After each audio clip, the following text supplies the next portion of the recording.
last time we played has been a couple of times ago. Our pack were crammed in to Zeev's. What kind of car do you have, Zeev? It was a 1969 Volkswagen Beetle. Oh, okay. I don't think that's accurate, but if that's what you want to go with, that's fine.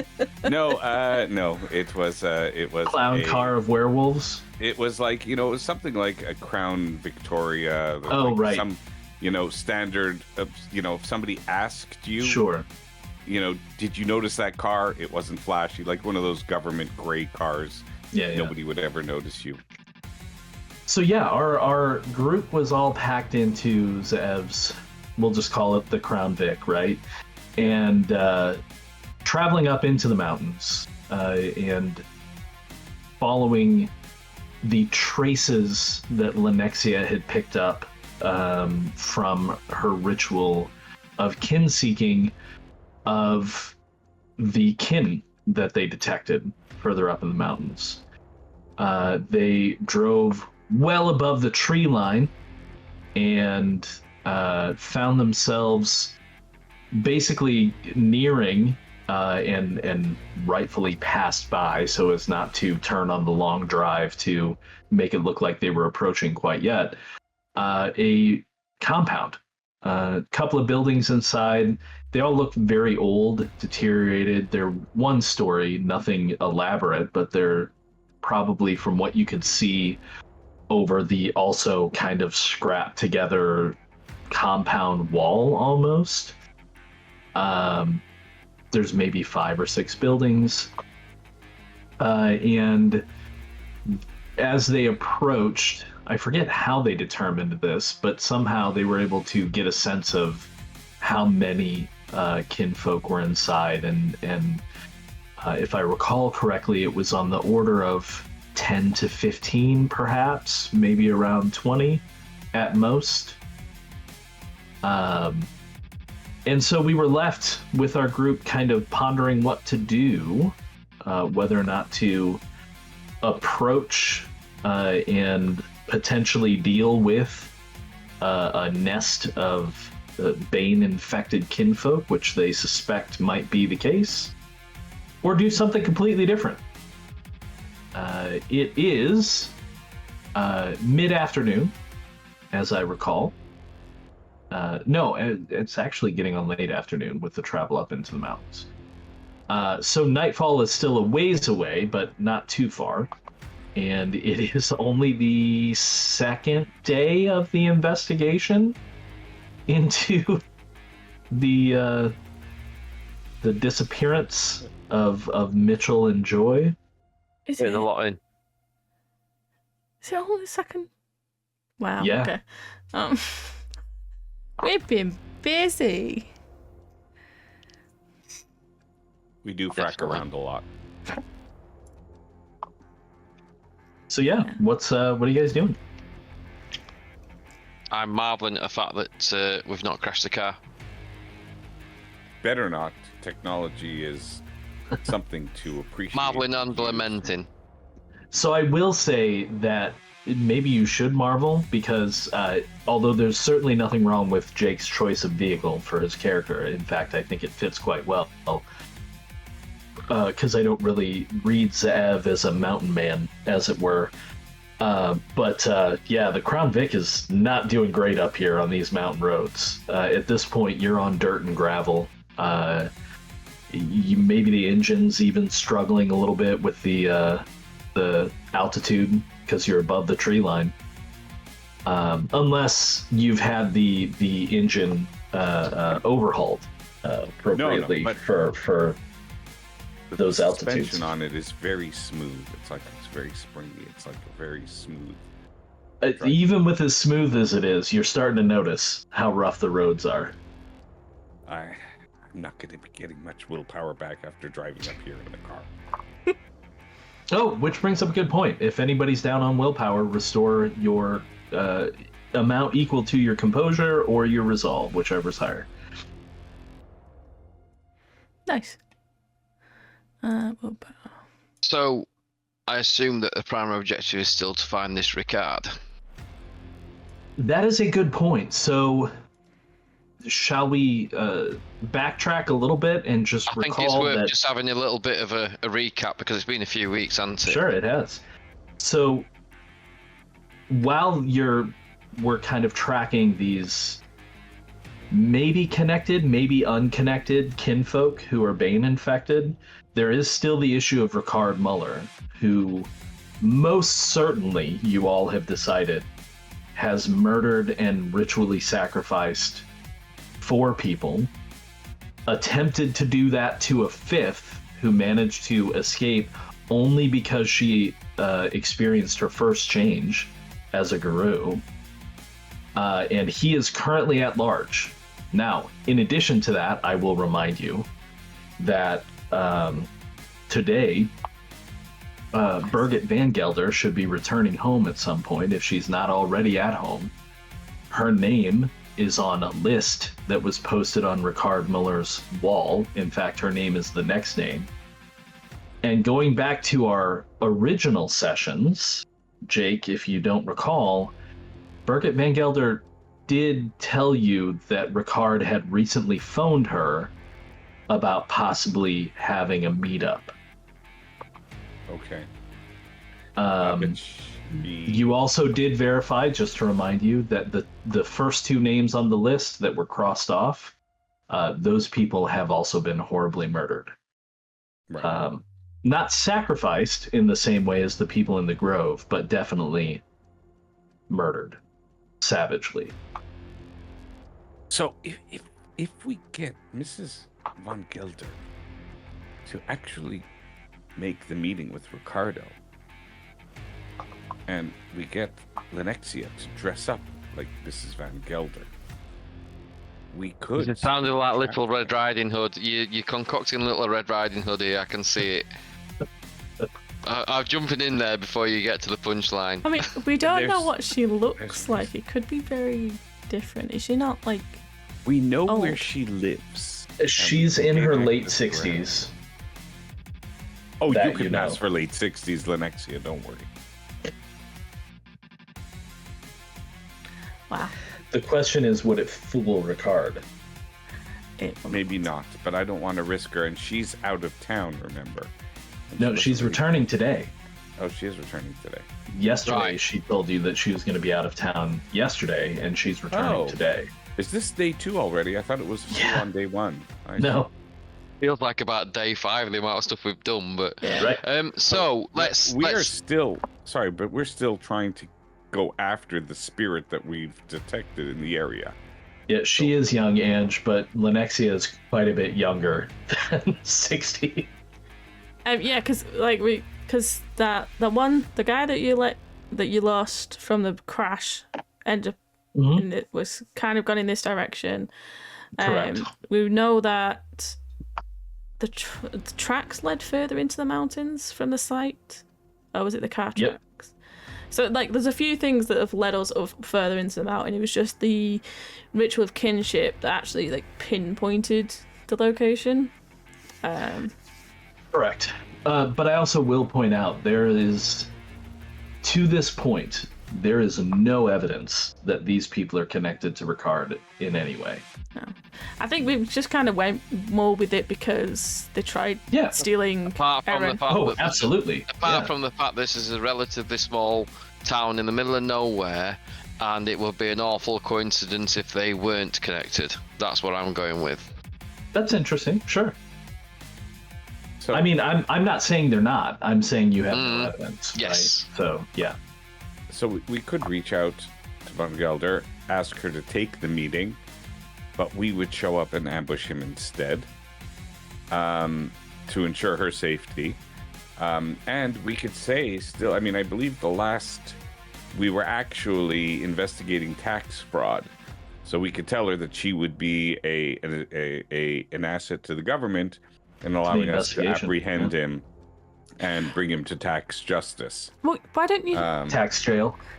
If you tax, set up so a no- meeting with her before she's due to meet him, then we will definitely be there. True. Oh yeah, no. The intention So I think would be whenever. we definitely need to intervene on that, but we need to also look at what's in front of us right now. And there's a situation here that we need to consider whether we're going to try and deal with this or not.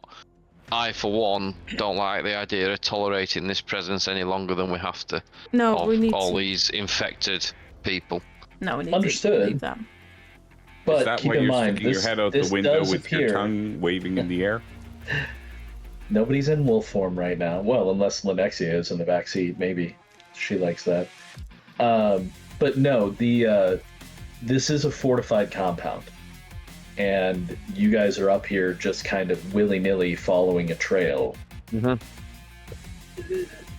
I mean, could you just randomly go in there and start dealing with things? You could. You're werewolves. But Does it achieve anything? Exactly. And, well, sorry. Some of you are werewolves. One of you is attempting not to be. But yeah, I mean, you don't have any real, unless you have decided that you do, you don't really have any equipment with you. You haven't done any recon. I mean, this is a large group that is in there. And I think all of you are, even Zev, I think all of you are sharp enough, because Zev is very smart, to realize that if it's likely that this group is connected to that guy who got away, then he knows what you are now. He is 100% certain. So it's likely that they're preparing to deal with you. So just going in blind might not be the best idea. No. Now, you have a lot of ways to do recon, right? You have Crow Pro. You can individually do some recon. All my skills are about stealth. Everything Exactly. I do is stealth. You could do some stealth, but I was going to say that you also have like surveillance skills, right? So I mean, there are other things you could look at. This is the modern world. You could get drones. You could, I mean, there's things that you could do if you wanted to deal with this later to be more prepared. Or you can just go in now as a bunch of raging werewolves and try to tear the place apart. It's up to you. I'm just trying to give you all of your options. Plus, Ricard is still out there. Yeah. And he knows that she's going to be home today. If you're concerned about her as a potential victim. Yeah, I do think, like, coming up here, I don't think it was expected to be that many. I agree. I think you all were expecting, like, the one dude in a cabin. Yeah, That's and true. maybe one other person. So yeah, I think it's one of them that I've come up, and then coming here, it's like, oh shit, there's way too many of it. Let's take a step, and like I think because Lenexia is like pissed that these spirits, malevolent spirits, are taking over the kin, but like not to a point where she's going to be stupid and risk their lives, because is there a way to remove the spirit without killing the person first? Because that's the only way we've seen it so far. Not with your current capabilities. Okay. There are ways to try I was to... thinking about that, and that's something that it's probably one good reason to not go in there now. Right. Claws pulled. To look at the options of actually recovering these people rather than just murdering them. Right. Yeah. And we also, probably need to be talk fair- talk to our mentors to find that out. Right. And if they're preparing to deal with you now, you're definitely going to want to have some recon as well, because they might have silver, they might have fire. Then we're dealing with aggravated damage. Now that they know that you're werewolves... Yeah, I didn't enjoy that last time. Didn't enjoy that at all. Now that they know that you're werewolves, they might even bring more of their Bane abilities to play, as it were. Because last time all you had to deal with was a Molotov and a regular shotgun blast, right? And if that shotgun had been loaded with silver, things could have been quite a bit different. So yeah, I don't want to tell you guys what to do. If you want to go in, claws out, it can be tough. I'll just say that. But also, it makes a lot of sense for werewolves who are angry. Like, screw it, let's do it. go. So you guys do what you want. If The we're on bigger question, if though, we're on too- 3 or 4 rage, I think it might be an option. But on 2 rage, I've still Yeah. got me feckles about me. Guys, you gotta control it. Push it down. Right. We have to save Von Gelder. And Yeah, and I was going to say, I think geraniums. out of everybody, I don't know, Lenexia, I think cherishes life. I don't know how Fenton and Aaron feel about the general populace, right, who aren't a part of the game, as it were. They're not werewolves, they're not supernatural, they're just people, because they may just be sheep to you. It depends on what your mindset is. But I feel like Zeev and probably Lenexia would, if you don't deal with the Van Gelder situation, you guys would be facing some Hirano rolls, Yeah. ignoring the plight of somebody in need. Yeah, I think, like I said, I think it's just pissed at the current situation, but I've said it's like it's not enough to tip us over the edge. But yeah, it's right. Right now we can't save these, but we could possibly save her from the same fate as the others that we've seen. But yeah, I think recon is definitely needed.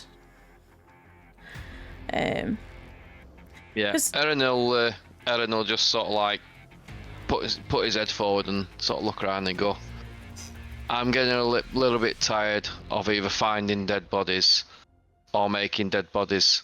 Let's do something positive for once and save someone. Yeah, and you know what? I think I may actually have a drone that I confiscated from one of the kids who was playing with it in class. I could probably go get that and use that for surveillance here later on. Now that we know. Also, drones aren't what we're terribly dealing with. expensive. With your resources, you could just buy one too. Yeah, or several. Yeah, 100%, Yeah. maybe a couple of cameras. Yep. Or I'll just find one with my spirits. Right. Yeah, that too. Yeah.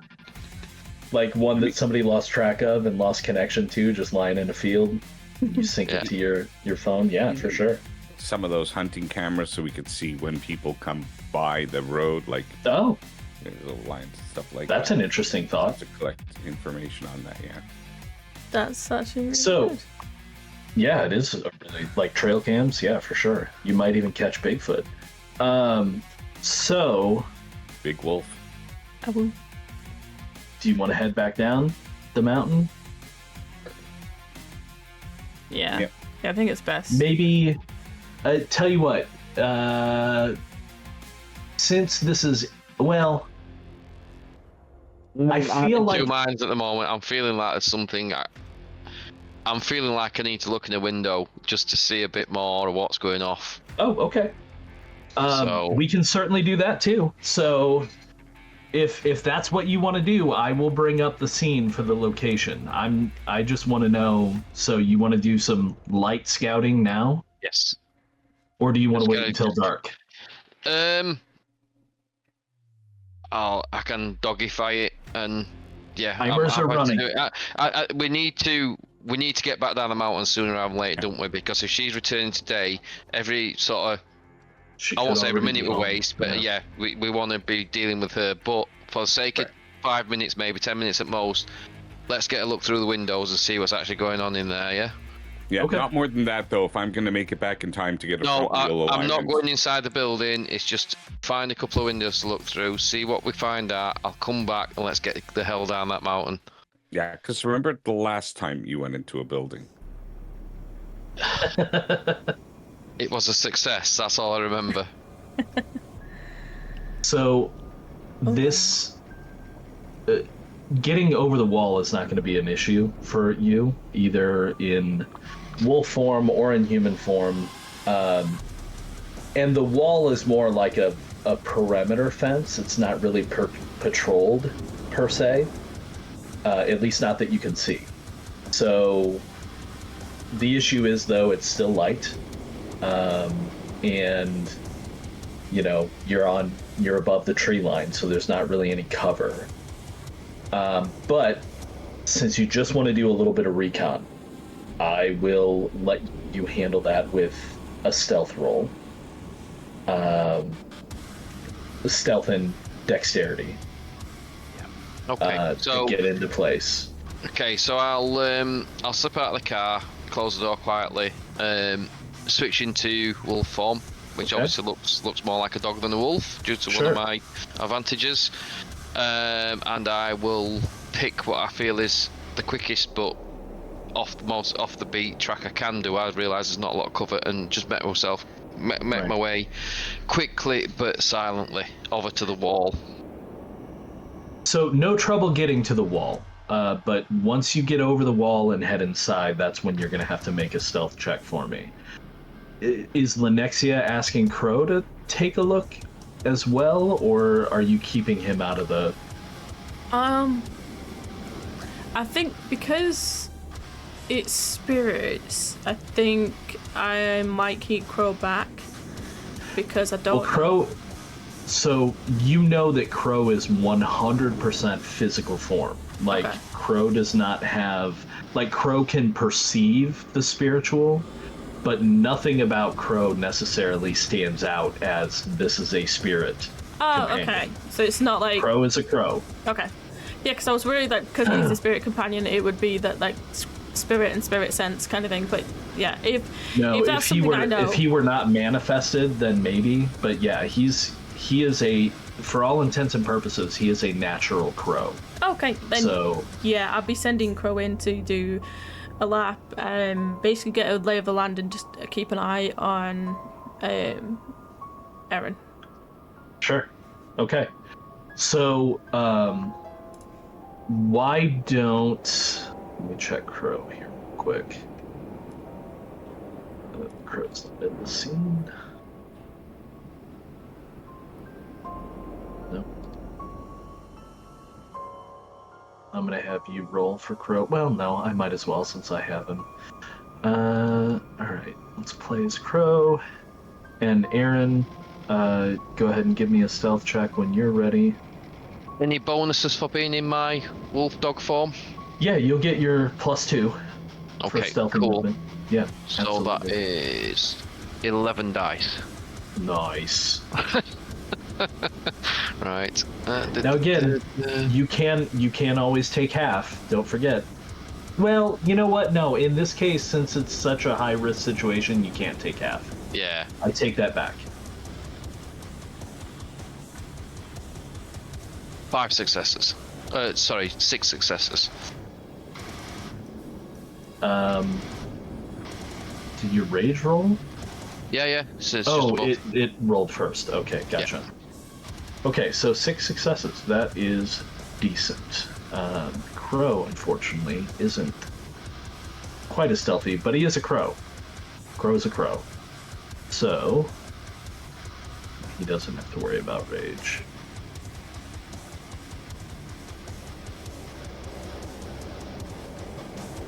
Oh, nice.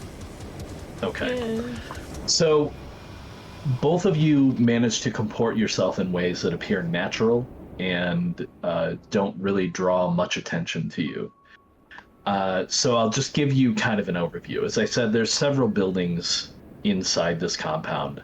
The largest one, which is pictured, looks, for all intents and purposes, to be kind of a gutted, burned out structure. I said they were all one story. I forgot. This one does have 2 stories. It looks like maybe the upper story would have been converted into possible rooms under the eaves, under the gable of the house. Otherwise, it looks like a fairly standard building. And what you see is relatively accurate. Like the garage, which would be on the far right of what you can see, there are no doors on it. Instead, what you see inside is kind of a workshop, which looks like it contains several areas where people might work on equipment, but also it looks like there's kind of a scrap together still and possible chemistry like setup. Nobody's in there right now, but there's a lot of material, as it were, in that area. And then the doors and the windows are all gone as well. The windows are either broken out and mostly just shards, and no doors are present. So this main house looks just kind of like a gathering place. The other buildings look more like not better kept necessarily, but more contained. Some of them have doors, some of them have solid windows, but this place is deteriorated. And by your perception, you would say probably only within the past few years. So it's not like this has been abandoned for decades, but things have been going poorly. Like, people are just not taking care of it, essentially, is what it boils down to. Peeking in through some of the windows in the various buildings, and Crow can report this as well when he comes back from the few kind of upper floors he's looked at. It looks like there are people just kind of going about their lives. There doesn't appear to be any power in the compound, so anyone who is using any kind of a device, it's a mobile or handheld device, maybe they have a generator that they turn on occasionally, but you don't see it. But there's no exterior power heading to the site. Lights in the interior spaces are with candles and lanterns. Most of them appear to be fuel, but some might be battery operated. The lanterns, anyway, they don't really have, battery operated votive candles or anything, but the lanterns perhaps. You smell some food being cooked.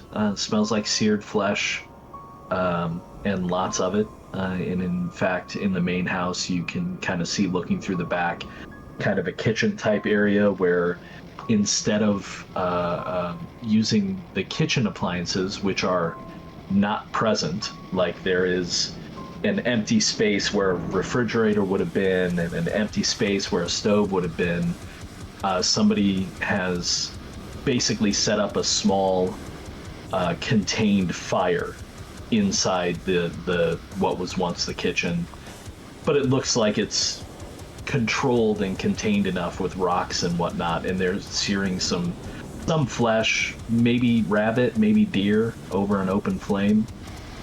The people that you see, male and female, all adults, no children, that you can see, are in a poor state. They appear dirty. They smell rank, as if they hadn't bathed in weeks or longer. Which is, pretty on brand with what you saw of the man and the woman that you encountered on the mountain pass not too long ago. And what conversations you hear are... Do I spot the guy that escaped us on the mountain, or to be specific, escaped Zehev on the mountain? Roll a check die for me. What's that? The black one. Oh, check die. Yeah. Okay. Yeah, just a single die. Nope. So no, you don't happen to see him this time. But you wouldn't be surprised if he were here somewhere. Okay. There are a few people sleeping. In fact, most of the people that you see appear to be kind of lounged out on broken furniture, or maybe a few sleeping bags, taking a rest. Maybe they're more active at night. But yeah, it doesn't look like a battle force, as it were, but at the same time, that if these people are possessed by Banes, they are about as battle ready as a guru is at any given time. Yeah. Oh, and you do see weapons, I should point out. Mostly shotguns. You think you spot a couple of AR-15s. You would guess that a lot of the people have handguns. I mean, this is Colorado. It wouldn't be untoward for people to have it. So there appears to be enough to where everyone is armed with some kind of firearm as well. Other than that, no cameras. Like I said, no exterior electricity that you can see. Nothing really modern. I mean, there doesn't even appear to be like air conditioners or anything like that you would expect. Yeah, that's about it. Unless you have specific questions of anything I can point out to you. Just to confirm roughly the number. So in your run through, you counted 13 people, and Crow counted 14. Okay. Oh, Tony, why don't you roll a check die for me to see if Crow spotted the dude, Okay. the one who got away. Yeah, Crow actually reports that he did see the guy who got run over, or who got thrown out of the vehicle in the wreck. And Crow's like, he looks fine. He doesn't look like he went through a windshield. No. Yesterday. Yeah, that was Okay, yesterday. I'll double back then, and basically report back. Report. Oh, back that's to right. We're on day connections, 3, by the way, what not I've day seen. 2. That's why we were confused. Oh crap! She's already dead then. No. This was day 3 is the day she was returning. Oh, okay. Day 2 is when you went to the site. Fenton got kidnapped. Yeah. Again. And this is day 3. Day 3. Yeah. So I'll head back and report what I've seen to the other two. When you do that, I take out my map. Sure, not in Waco, Texas. This sounds really familiar. I mean, I won't say that it's not similar. Although I'm sure the people in Waco were probably a little bit better put together. These people look like they're, for lack of a better term, going feral. I don't think we have much time to save these people. I think let's see what Ricardo has to do with this, and then let's make this place our priority. I mean, we're talking about human lives here. Yeah, we gotta save Sounds them. good. This, they're kin. They won't even know what's happening to them right now. They're not a part of it. We I have mean, to save them if they before they even lose know. their humanity. Let I mean, me it's let too me late break for you in for a guys, second but- and say it's possible that they do know what's happening. Oh, okay. There are some people who welcome the infestation of a bane. Okay. Kinfolk or no.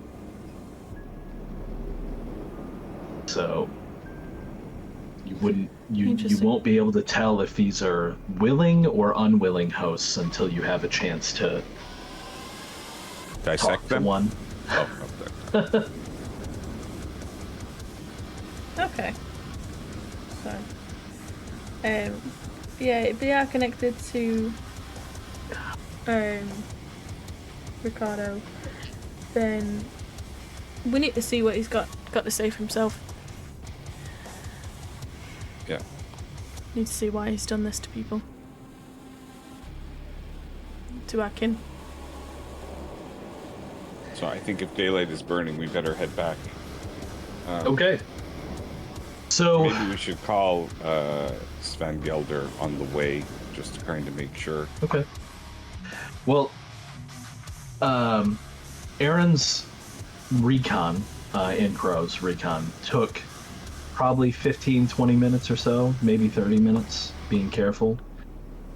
So I'm going to say it doesn't seem strange that your vehicle travels back down the mountain past the compound's drive.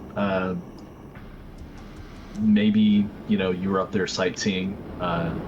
It's possible, right? People do that at mountain peaks occasionally.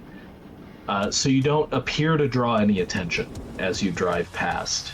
I should have noted, you did also see some vehicles that appeared to be in working order. Just not in that garage. They're just kind of parked haphazardly out front of some of the buildings. Regardless, you head back down the mountain. So you said you wanted to call I now know how we're going to deal with that compound. Okay. So you Yeah, want to call Birgit? Bridget, sorry. Yep. I'll call Birgit. Hello, So Mrs. it's Van late Gogh. afternoon at this point. She picks up the phone. She says, "Hello." Yes. Miss Gelder, you remember me? It's Officer Scarecrow. You had we had discussed the beautiful begonias in your garden. I'm afraid my call isn't about something so wonderful as your flowers. Although I hope you did pass a pleasant stay with your daughter. Yeah, it was a nice visit. We did some shopping. Thank you for asking. But it sounds like you have something more serious to discuss. What's going on? Well, our investigations into Ricardo and his the fiscal handlings of his personal and business affairs has come to well, let's just say we at this point want to reach out to him for questioning. Has he been in touch with you by any chance? Well, as I told you the last time we spoke, he requested a meetup to talk about some things going on with the horticultural club. I told him that I was going to be away, and it might be helpful to us if you know you're amenable to it.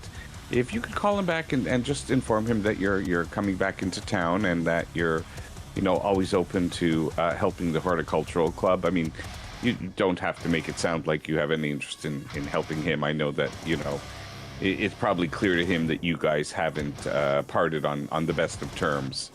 But if you make it sound like you're anxious to help out the club and meet with him, well, we could be there maybe, because we're getting the indications that he's trying to avoid us, and so that just might be a way for you to and of course we'll do it in such a way that it'll look completely coincidental, Okay. so as not to implicate you.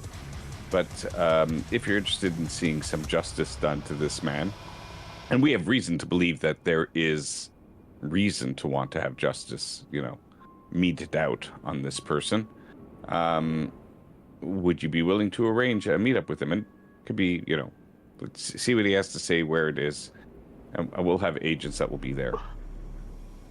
Oh, well, he just he knows where I live, so I imagine if I tell him I'm home, he'll pop by. Oh, really? Has he come by? Has he come by before? Yeah, some time ago when I signed over a lot of the responsibilities for the horticultural club to him. Yes, he's been here. Maybe it might be a good idea then.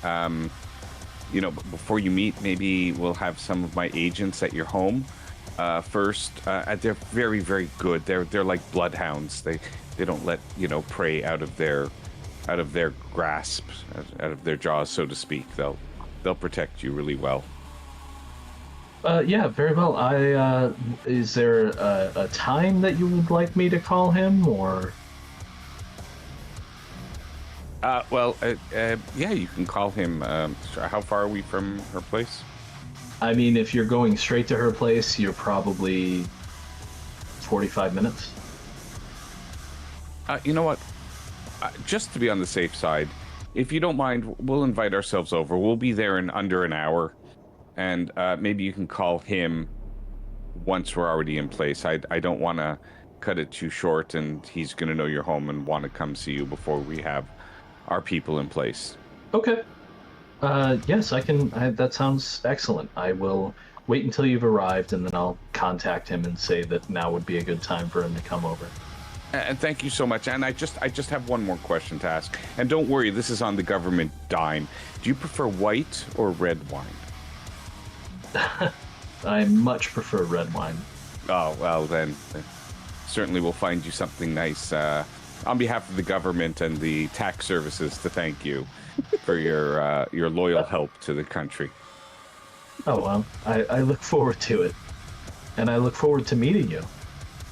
Oh, as do I. I mean, the skill that you brought to the horticulture around your house, it's exquisite.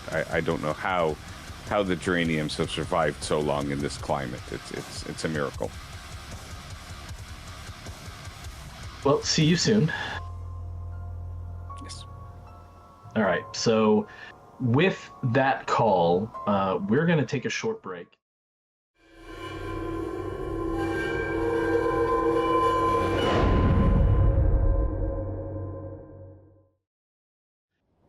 All right. So, as you travel down the mountain and head back into Manitou Springs, Stopping out at a liquor store on the way. potentially, yeah. Oh, we have a scene for this. Uh-oh. Yeah, this is just the in-between scene. I love the way the artwork you've done with the it's sketchy but real kind of art. Yeah, they're actually real photos that I've manipulated. That's So, cool.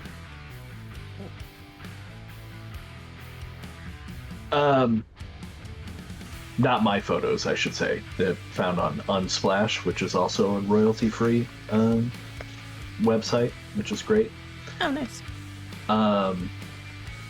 Yeah, it's actually really good if you're looking for art for at least in my experience for modern games. There's people that take pictures of just about everything, and it works out quite well. So yeah, you're heading down the mountain. You've called Van Gelder, told her that you're going to be there within the hour, and then at that point she is to contact Ricard to have him come over, ostensibly to do some more exchange of information about the Horticultural Club, which is what he says he wanted to do with her. Anything else that you want to tackle before you head on to Van Gelder's house? I think I'm golden here. No, nothing here. I may call Jessica again. Okay. So that she knows I have a constant string of calling her to see how she is. I know she doesn't answer, but she'll see another missed call, or she'll see another call identified from me. So you are correct. She doesn't answer you this time. However, there is a message now on her answering service that indicates that she is taking a sabbatical, which seems strange because it's literally out of nowhere. Like, this is Sunday, right? You started on a Friday. She has set this up very quickly. You do also, I don't know, do you check your email at all? Yeah, Ever? constantly. Oh, okay. The internet So- gods would be very mad at me if I didn't. Sure. So you actually have a message from her in your school email that is very short, and it was the only way that she had to contact you, because I don't know that she has access to your PAC phone. I don't know. Does she? Mm-hmm. Well, nice. Or would she have sent you a text? Whatever. Yeah. She sent you a quick message through one of your services saying, I've been contacted by the police. I'm going in to speak to them. Okay, so as I'm driving down the highway, I'll, be very American, and I'll, take out the phone, and kind of while I'm on the phone driving, I'll have my two hands on the wheel of the phone and spell back something. OMG, call me if you need anything. Thinking of you, with much love. And, the misspellings that will happen while Thinking of you with much love for your boss? Thinking of you. Well, because she's going to see the police, Well, sure, but with much love. Well, I don't know. Well, yeah, you're right. I shouldn't text and drive, or drive and text. It's dangerous, obviously. We'll say autocomplete. Just put in thinking with about much you. love after thinking of you. Thinking about you. Call me when you can. Sure. Thank you. Okay. And this is why I fail at everything social in my life. So yeah, you send that off. There's no immediate reply. It's possible she might be still being interviewed, but also you do find it a little odd that her voice message system said that she's taking a sabbatical. It could be that it's too much for her, but who knows? You won't know until you have a chance to speak with her. Right. So, unless there's anything else, I guess we'll move on to Van Gelder's house, yes? Yeah, I don't think there's anything else. Yeah. Wine on the way. Oh, yeah, apart from red wine. So, as you drive back into Manitou Springs, a light rain starts to fall, and there's flashes of lightning in the distance. Also, the sun is going down, and I don't have a dark version of this particular picture, but you can imagine it. The sun is going down, and you all feel the pull of the moon as it starts to rise.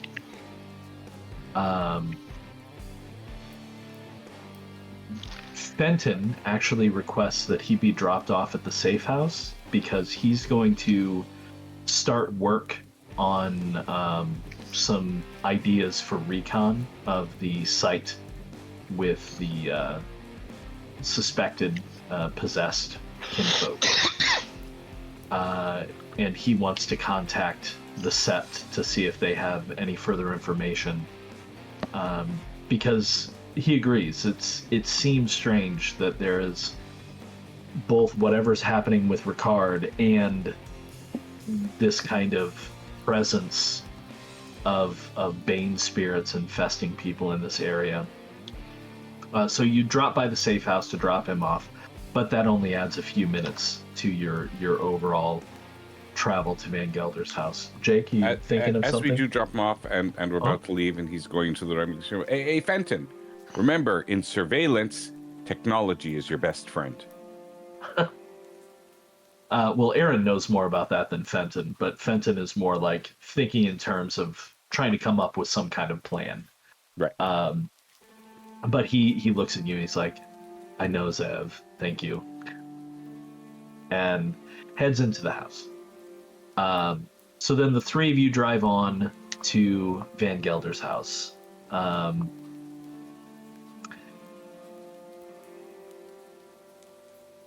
Do you just... I'll ring the doorbell. Yeah. Are all three of you there? Because she's heard your voice. I'm going to scout the surrounding area, just around the garden, and that, make sure there's nobody watching the house or anything like that. Okay. Well, So if they are, as now they're going to know you're there. As I described the last time you were all here, her house does back up on kind of a wooded area. And there's a lot of greenery, both around her house and, of course, in the wooded area. The front of her house is clear, as depicted, but the sides and the rear of her house, as you kind of wander around, are covered in vine growth that it looks like she's just let run free and is nurtured.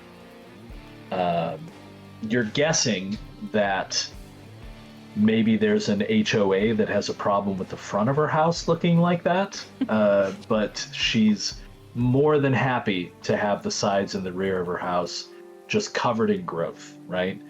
And as Ev noticed the last time they were here, the interior of her home is much the same. Small plants, large plants. This is a woman who enjoys nature and vegetation, as it were. So as Aaron splits off to do a perimeter around the house, are you doing this in human form? If there's opportunity to change to wolf, like because of all this wooded area around, then I will. You probably could once you get to the side of her house, because I will say that she does also kind of have a fence line. Yep. Because she enjoys her privacy. But what you do notice once you get kind of on the side of the house and there's the fence there, which is also covered in greenery on her side at least, you notice that the fence line doesn't enclose the rear of her yard. The rear of her yard is open to the woods and the forests that are back there. Now, her home is kind of central to Manitou Springs, so really she's backed up on a small kind of park/woodland area. It's not like the full nature and forest of, say, your safe house, which is on the edge of town and really backing up to the wilderness, if you take my meaning. But she clearly did not want to fence in that rear part. And in fact, you can see that there's a path that leads through the dense brush, probably leading into the parkland. And maybe she spends time, wandering there.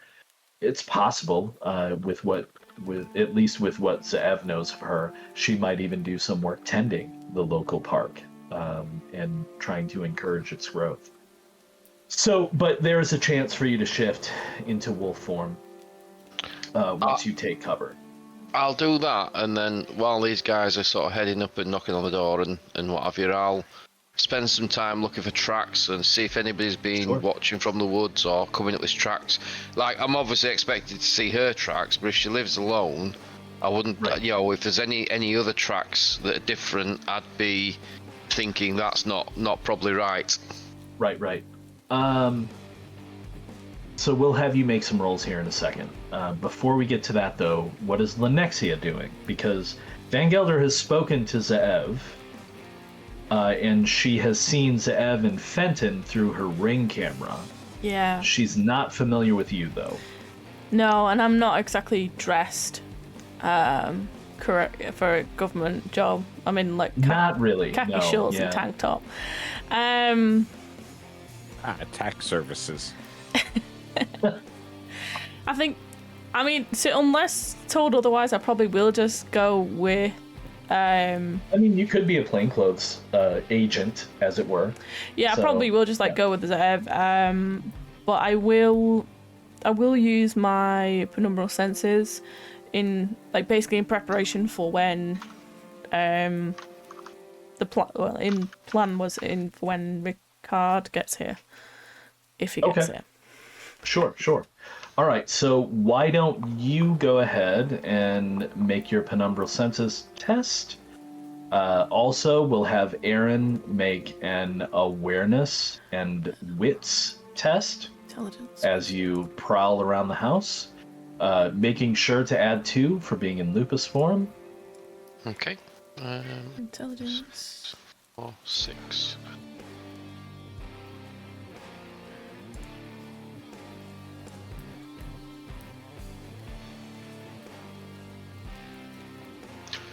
Just the 1. Okay. In fact, I will spend a point of willpower. I'm going to re-roll 3 of those. Very well. How do you remove? Just cancel. Let's see.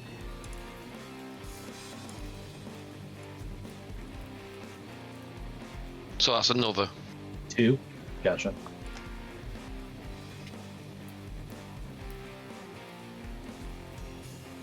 Wow.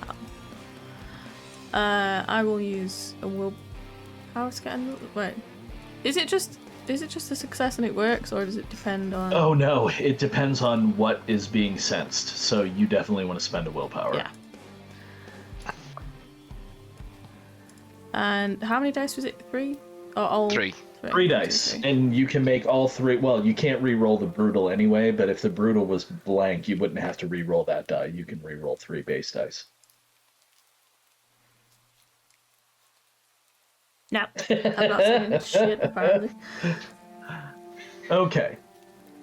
Does that even take effect? Let's take a look.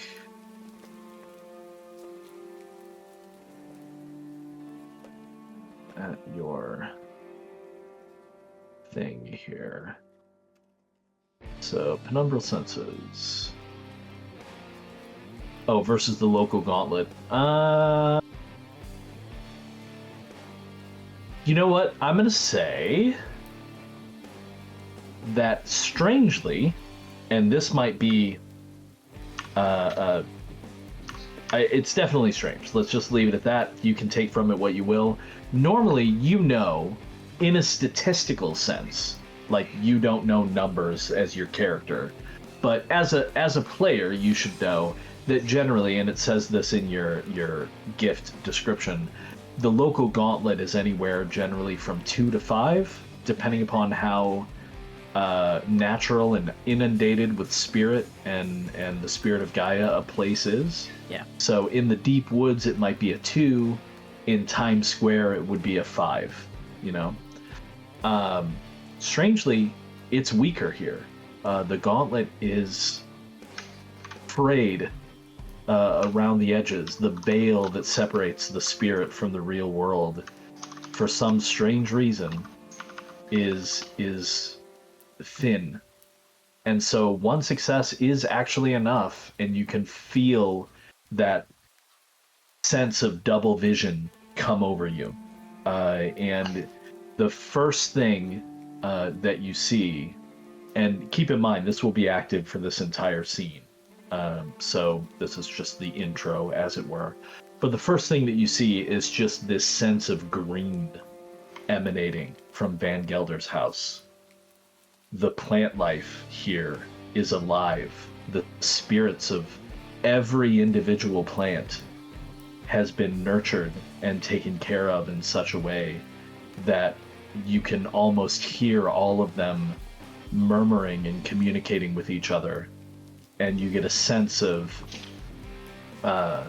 love for their caretaker, the one who has helped many of them grow. You catch a sense of one of them whispering about how they were dying in a too small pot in Walmart, and she rescued them and brought them home and put them in a larger pot and coaxed them back to life, and that kind of thing, right? So not to the level that you don't get the sense that they really want to communicate with you necessarily, but you get the sense that there is spiritual life here. So I think there's also very quickly, there's also a sense of unease that you can't figure out. Okay.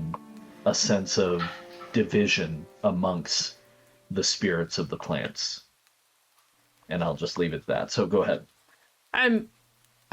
So as we're walking up, I'll do the usual of, like, I'll stop and take a breath and try and access it, and then obviously I feel it break, and I open my eyes to see that. I think Zev will probably literally hear me go, oh, and then just eyes open in wonder and listening, and then having this just happy smile on my face. And I think then once it's all settling, as you said, then there's the unease and then confusion, and it just say to Zev, it's like, this place is very strange. Something's going on, I think, but I'm not sure exactly. And then follow him up. Okay. So, as you approach her door, the door opens, and you see the form of Birgit Van Gelder, who you've seen in pictures when you were researching the horticultural club, standing before you. She's dressed in kind of a smart but still comfortable, casual, almost business casual attire. A smart skirt, a blouse, a jacket over the skirt. She's wearing horn-rimmed glasses with a thin chain linking both of the arms of the glasses. And she is looking at her wristwatch, which looks to be an older mechanical piece as opposed to anything digital, and is tapping it. And looks at Zev and says, "Under an hour, you said." Mrs. Van Gelder, here. This is for you, Bridget. Can I call you Bridget? It's so nice to meet you. And I'll pass her the wine. Choosing the right wine takes time and care, especially when meeting a person for the first time. And thank you so much for agreeing to help us. If you don't mind, I took the liberty. Agent Mrs. King and Agent Laverne are around the back. They're just, doing a perimeter check. We have Agent Shirley, who is back at the head office processing paperwork and stuff. So if you don't mind, maybe come on. I'll come on the inside, and if you can, give this evil Ricardo guy a call on speakerphone, I can, give you hand prompts or just write on the paper things that you might want to respond, depending on what he says.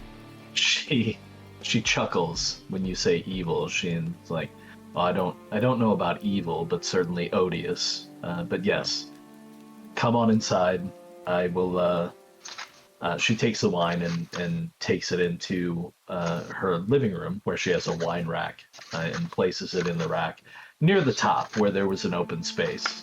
So, assuming she drinks from top down, it looks like she's going to enjoy the bottle that you brought her sooner rather than later. Offers Generally, you it's better to drink from the top of the bottle, not from the bottom. Right. She offers you something to drink within reason. If either Thank of you. you Just are water, interested. please. Okay. Thank you. And she goes into the kitchen. She, encourages you to take a seat, or if you would rather come sit with her in the kitchen. And she heads into the kitchen to get you water. So I'm going to be admiring pictures of her family. Yeah. While she's in the kitchen and shout out, "Oh, what a beautiful picture of family! This is one of the nicest Christmas pictures I've seen," and kind of just mundane talk like that. Let me pop in a picture of Birgit Van Gelder. There she is. And yeah, she thanks you, and comes back out with a couple of glasses of water. I don't know that Lenexia requested one, but she offers you a glass, and they are, decent glassware. This is definitely a woman who is very specific. Normally people might just bring you random cups and glasses that they have on hand, but she has very clear, like, these are water glasses, and I'm sure she has different wine glasses and tumblers for alcohol and whatnot. And she hands you each a glass, and she says, I filled a third in the kitchen for if your agent on the exterior wants to come inside, but I understand if they have a post or a job that they're out there. I've unlocked the back door for them as well. I don't know if are you all using. She looks at your ears. Do you have some method of communication? Oh, in the tax department, we're not that sophisticated. We just have cell phones, and I'll quickly send a text message. Back door unlocked. We'll be careful. Type of thing. Your phone returns and cannot connect. Yeah, exactly. So she's wonderful. You see, we're just it's white collar crime. You understand? So we don't have the same resources. Okay, so as you two chit chat with Van Gelder, we're going to go back outside to Longy. Longy, as Aaron is kind of looking at the perimeter of the house, the front was fairly uninteresting, although you weren't in your enhanced senses mode, as it were, in the front. But once you get to the side and shift into lupus form, and I'm assuming move around to the back. Yeah. Okay. You notice a few things. First of all, tell you what, give me that check, or did I miss it? Oh no, you did. You made the. Oh no. Yeah. 2 dice. Yeah, I got 2 successes, didn't I? 2 successes, right? So yeah, with 2 successes, you notice. First of all, there is So it's a tile. She has a nice patio. Let me put it that way. It looks well put together. Looks like it may have even recently been pressure washed, so she's very clearly like proud of her home and takes care of it. Because the stones, if not laid recently, look very clean. There's an exterior barbecue which actually has quite a bit of cobwebs on it when you take a closer look. Maybe it's something that her husband used to use, but she's kept it out there just because that's where it goes. Maybe has not been into selling it yet. But there is also, with the patio, there is a matching tile pathway that kind of meanders through the yard around some of the flower beds and trees that have flower beds at their base. And the tile path heads back into the rear portion of the yard, as I said, which you're assuming connects to the local park. So you don't see any tracks, but you being who you are, notice that, well, if somebody came in from the park and they just walked on the tile path, there wouldn't be any tracks. You can't leave tracks on tile, in other Yeah, well, thinking about like more into the woodland, like off the back of the yard as well. Well, before you head back there, I will also note that there is a like a cellar door in the ground out back. So this is an older home, and it clearly has an exterior entrance to the cellar. With your 2 successes, I will say that it does appear that the cellar door is closed. It doesn't appear, it is. And there is like a latch that would hold it closed, and it looks like there would be a place for a padlock on it. But there is no padlock, which may be interesting to you or not, up to you. And then if you head back into the yard following the path, I'm assuming you're going to check for tracks coming in from the woodland. Okay. You don't see any tracks in that direction. Okay, I will definitely investigate the cellar. Okay. I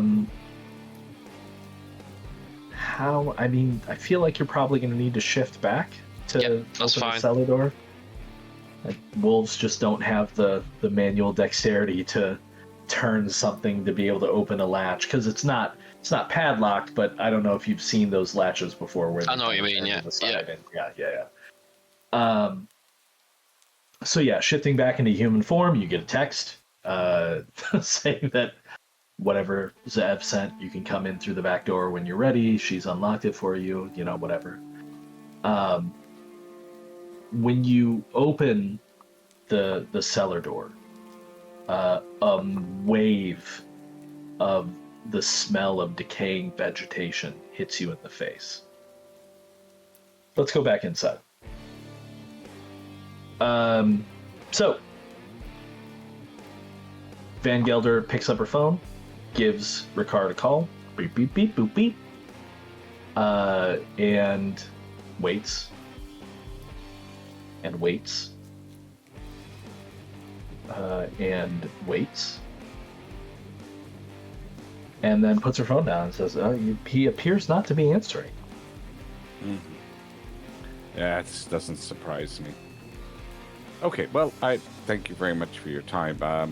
And I'll pass her my coordinates so that she can call me if he does call her back. Well, very well.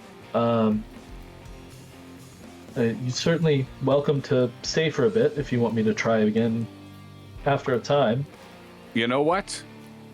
On the government, why don't we order pizza here? We'll all have pizza tonight. Thank you so much. We're not doing much anyways. Everything on the government. Exactly. Well, So yeah, going back to Loggate, as I said, a wave of the smell of rotting vegetation hits you as you open the cellar door. Okay, I shall just have a bit of a sort of glance down to try and make sure there's no one in there, anything like that. And then if I feel it's safe and I can get down the stairs without making too much noise or anything, I will go into the cellar. Well, it is dark down there. There doesn't appear... So this appears to be a true cellar and maybe not quite up to code. As you open it, you notice that in addition to the smell of the rotting vegetation, there's a lot of cobwebs, so maybe she just doesn't use this space. Okay. Because, you know, I don't know why I randomly know this, but apparently if you're going to use a basement for anything, it has to have appropriate windows for aeration and for egress as necessary, and this doesn't seem to have either. It is more than a crawl space, though, so it looks to go down fairly far. Do you want to use your phone as a flashlight to see what you can see from where you are? No, I will use my eyes of the owl because I don't want to draw attention to myself. Okay. So that's a willpower point, and it's automatic. It's automatic. Okay, so activating your eyes of the owl, which are now good for the scene, if I recall correctly. Yeah. Looking down into the dark, you can now see that, this is definitely like a full depth basement. Maybe someone at some point was going to do more with it. In fact, it looks dug out deeper than the foundations of the house would indicate. Not terribly deeper, but it looks like this was once a crawl space and somebody was trying to expand it, right? The stairs look safe, if old, and you kind of not shine your light, you have eyes of the owl. You look around, and from the angle you're at, you can't really see much. Looks like maybe there's a pile of compost in one corner, and then in the other corner there's some, I'm just going to say trash and knickknacks, maybe things that they stored down there at some point and just kind of left to just rot and forgot about. You think you see maybe like the remains of a bicycle without tires on its frame, and things of that nature. Okay. Is there any way up into the house from the cellar, or is it just the entrance from the way I came in? Just the way you came in, that you can see. So it's quite clear this has not been used at all by anyone then, for quite some time. Yeah. Okay, no worries. I shall quietly head back out then, and quietly close the doors behind me, and then I'll have another look around the garden. Just look to the bottom of the garden, make sure that there's nobody appeared while I've been down the cellar, and then make my way back into the house via the back door. Okay, so as you close the door and move towards the back door, which is, kind of further along the rear part of the house, they're not right next to each other.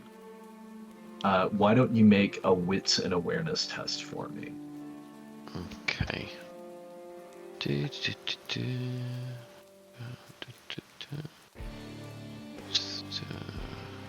4.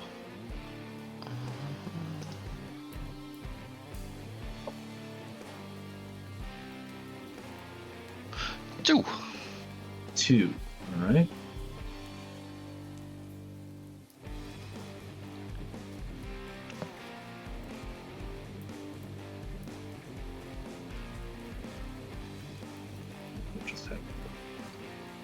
Okay, good.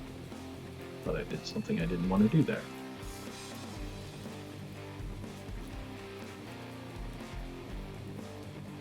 Wait, I need to somehow change that. Hopefully this is enough dice. If not, I'll roll a couple more. Yep, that's enough.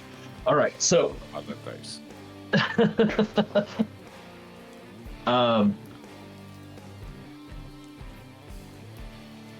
I'm going to need you now to make you can do one of two things.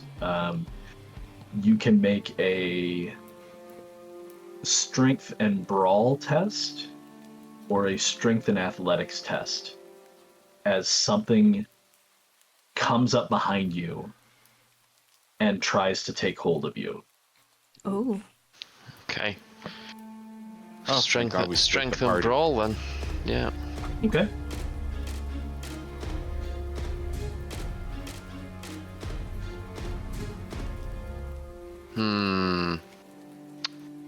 I feel this may be important, so I'm gonna re-roll 3 dice.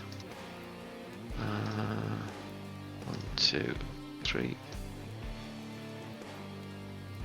I So rarely that's see 2 that grin total. on Brian's face. 2 total. Okay.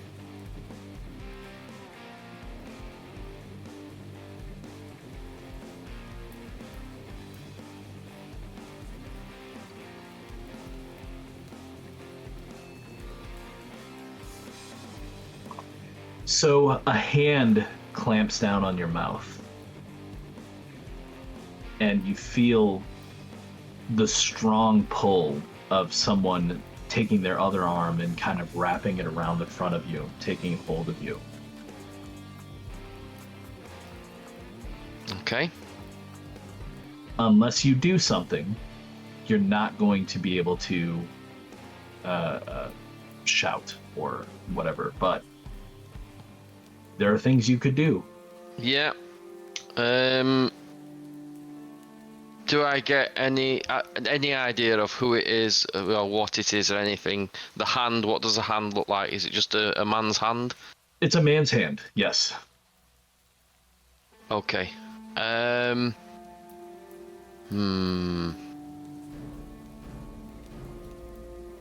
Yeah, I don't want. So the obvious one is just switch to Glabro or something and throw him off. But if it's somebody that's perfectly innocent, I'm just causing some problems there. I will. Well, I mean, he's clamped his hand over your mouth and grabbed you bodily, and he's pulling you backwards. Right. So, also, I will note that his strength is prodigious. It is more than what you are used to from the average person. Okay. I will definitely switch to Glabro then, and then just bite his fucking hand. Okay. So, Fuck that shit. go ahead and make the switch. You're gonna be, well, spend your rage point, or make a rage check rather, I should say. Is it 1 dice or 2? It's just 1, isn't it? Just a check die to make sure you don't lose any rage. Yeah, I've lost a point of rage. Okay. You still have some? Yeah, I've got 1 left. Okay. So you shift successfully. You're in Glabro, which is going to give you a bonus of 2 dice to physical actions. However, you did just shift, so you're at a multi-action penalty, which is 2 dice. Mm-hmm. So go ahead and make... however, you are just biting his hand. Yeah. So, which is over your mouth, but you kind of have to struggle to get into position. Maybe the changing of your general size, because you do increase in size. I'm hoping that my size increase sort of moves his hand a bit and just enables me to take a chomp. You know what? I'm gonna let you do that, but still, go ahead and the chomp is going to be successful. But go ahead and make a brawl, strength and brawl test anyway. Okay. To see if you can do any significant damage as you do so. Yeah, no worries. So strength and brawl, so it's 5. 1, 2. I mean, are you trying to hurt the person, or are you just trying to get free? I guess I should ask that. Get your mouth free and shout. Why not both? Okay, fair enough. I'm not in the best of moods. I'd love to hear it. 3. All right. So he has no real way to defend against that because you have his hand. Glabro does not give bonus to biting, damage-wise, nor would it be aggravated. But 3 is 3, so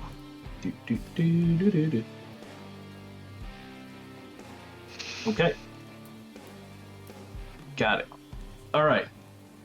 So at this point, you feel the hand quickly pull away from your mouth area. And you hear just a grunt, a very human-sounding grunt of pain from directly, like in your ear, essentially.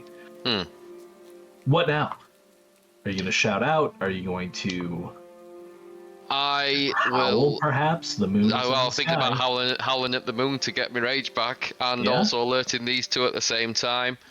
So I will. I will howl at the moon, and the word will be threat. So No. That's just the pizza. We ordered pizza. So you two obviously hear the word threat in the form of a howl. Van Gelder looks up and is like, "Oh, that seems very close." Here, there was a wolf that bit somebody not far from this area. I'll go check it out. I'll go. Yeah, I mean, you don't happen to have a shotgun in the house for these occasions, do you? No, I've never had the need before. All right, I'm gonna go. Well, and how much do you want a shotgun, Jake? I could go either way, Do you really want a shotgun? No, that's fine. We could play it this way too. Roll a check die. All right. I have to roll it red because I have so much rage at this point. Oh, that's fair. Okay. No, my husband used to have one, but I sold that off years ago. I don't believe in firearms. Yep, that. Well, I don't believe in owning them. I believe in them. I know they exist. So, could you mind going to the front door to lock it? I'll head out the back with Agent Mrs. King to see what happened. Lock the front door against a wolf? She kind of chuckles and goes to the front door. It's protocol. If I'm leaving you, you're part of my responsibility now. It's in the handbook. If you don't Very mind. Well. Thank Very you. well. And as she goes to the front of the door and I'm in the kitchen heading out, I'm going to take the biggest ass knife I could find. Sure. And go out. Okay. So I think that's. I'm trying to get eyes on. I'm obviously trying to get sort of like move away a little bit and spin at the same time, and to get eyes on this guy. I think that's good enough for us to switch into encounter mode. All right, so you want to take a look at him, you said. I think we can do that. You glance over your shoulder and you see the face of someone you've seen before. It's Joy. A gentleman named Ricard Muller. An older man, balding, with a bit of a weak chin. But one thing that stands out to you is his eyes. They are vibrant green. Almost luminous. As he kind of growls and says, Not you. Does he look surprised at my obvious change in form or anything like that? Does he look scared? Does it look surprised? Clearly not. He doesn't. No. Okay. But now that you've bit him and you've kind of turned around, he pushes you away from him, and he very quickly pulls out what looks to be just like a knotted branch, a club, I guess you would call it. I think it's very naughty. Others might call it a shillelagh. Yeah. I'm going to just try reverse on what he did to me and just try and grapple him to the ground. Just jump on him basically and try and grapple him to the ground. so Okay. he can't do anything with that stick. So why don't you go ahead and make a brawl test then? Again, strength and Okay. brawl. 5, 7.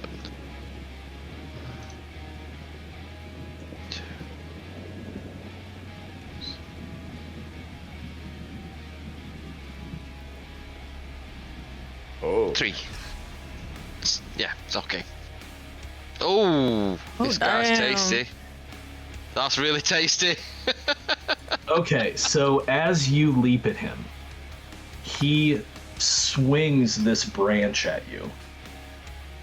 And as it is whistling through the air, you notice that it grows barbs. Like in front of your eyes as he swings it at you. And you also notice that as it grows these kind of thorny barbs, you were wrong in thinking it was just a branch. It looks like it's alive. It looks like a living vegetation. And now that you're looking closer, you realize... Now I'm seeing it heading for my face. Right. You realize he didn't pull out a branch. It is connected to his arm. It is a part of him as he swings it at you. And does 1, 2, 3, 4, 5, 6, 7. You rolled a 3? Yep. Okay, so this... Let me double check his stats here. Because that is beefy. And I want to make sure that I'm not doing you dirty. You've done me dirty either way. So that's Just don't 8. over dirty me. Okay. So... Yeah, So it's this four is awful. successes plus his damage bonus. Right. Which is 1. So it's 5 total. Yep. And Of course, it's aggravated. it's aggravated damage. Of course, it is. So, knowing Wow. that it's, I mean, you have the opportunity. If you still have willpower, you can I will spend a point of reroll. willpower and I reroll will- your 3 failed. Definitely regular reroll 3 dice. Yeah. Okay. Or you could take over Fenton's character too. And get that killed as Take well. 5 points of aggravated damage. Oh, So that adds on to my other critical. So Oh, that it takes does. my successes to it gives you 3 more. 3 more. So you were at 3. So that's 6. 6. Versus 9. So you take 3 points of aggravated damage. That's better. So I'm guessing I gain a point of rage for that as well, since I've taken damage for the first time in You this scene. do. So, did you take your point for howling? I did, so I'm up at to the 3 moment? now. Okay. Nice. Okay, All I'm right. guessing Linexia's got to the back door by now. At this point, yes, Lenexia comes out, followed very quickly by Zeev, brandishing essentially a machete. It's a big knife. It's not really a machete, but it's a big kitchen knife. Like a sturdy looking, Van Gelder doesn't play with her kitchen implements, and this thing looks like it's ready to do some work. One of This the proper cuts a ones. mean potato.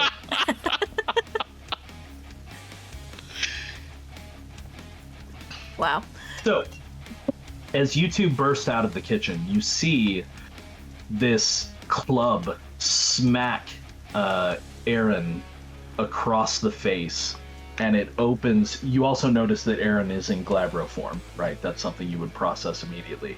And it opens these gashes in a line across his face that don't begin to close as you're used to seeing with injuries that you all have taken. So you instantly recognize that this is a threat. I think I'm still kind of in character. Uh-huh. I'm gonna shout out something like, Ricardo, you're under arrest for tax fraud. Don't make this worse for yourself than it needs to be. Okay.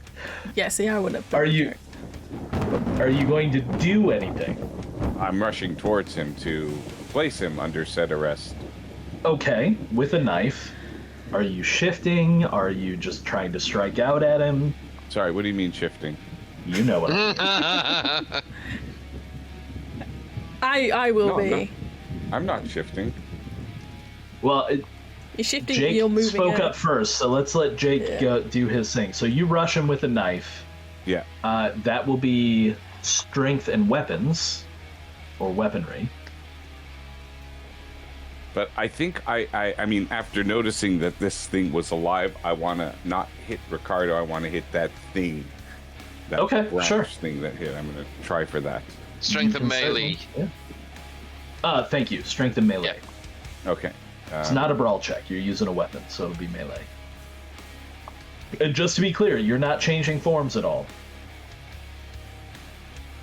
I'm not telling you you should. I'm just asking.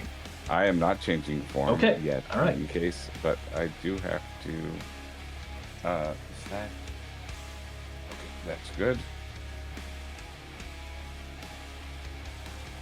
Bloody hell. Okay. Wow. Oh, I gotta jump to present. I'm very Okay. angry.